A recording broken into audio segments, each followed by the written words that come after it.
Hello everyone, morning.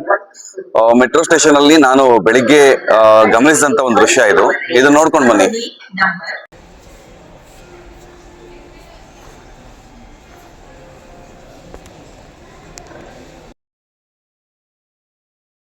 Academy ಅನ್ನೋ ಪದವನ್ನ ಕೆಲವರು ಬಳಕೆ ಮಾಡಿದ್ರು ಕೂಡ ಅಧಿಕೃತವಾಗಿ ಮತ್ತು ಪ್ರಚಲಿತವಾಗಿ ಇರುವಂತ ಒಂದು ಪದ ಅಕಾಡೆಮಿ ಅಂತ. ಸೊ ಹಾಗಾಗಿ ತುಂಬಾ ಜನಗಳು ಓಡಾಡುವಂತ ಇಂತಹ ಜಾಗಗಳಲ್ಲಿ ಅಕಾಡೆಮಿ ಅನ್ನೋ ಒಂದು ಪದವನ್ನ ಬಳಕೆ ಮಾಡೋದು ಸೂಕ್ತ ಅನ್ನೋದು ನನ್ನ ಅಭಿಪ್ರಾಯ. ನೀವೇನಂತೀರಾ?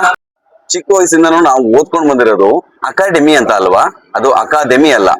ಇಂಗ್ಲಿಷ್ ನಲ್ಲಿ ಅದನ್ನ ಅಕಾಡೆಮಿ ಅಂತನಾದ್ರೂ ಓದ್ಕೊಳ್ಳಿ, ಅಕಾಡೆಮಿ ಅಂತನಾದ್ರೂ ಓದ್ಕೊಳ್ಳಿ, ಸ್ಪೆಲ್ಲಿಂಗ್ ಸೇಮ್ ಬರುತ್ತೆ. ಆದ್ರೆ ಕನ್ನಡದಲ್ಲಿ ಒಂದೇ ಒಂದು ಸ್ಪೆಲ್ಲಿಂಗ್ ಮಿಸ್ಟೇಕ್ ಆದ್ರೂ ಕೂಡ ಎಷ್ಟು ಅಭಾಸ ಆಗುತ್ತಲ್ವಾ.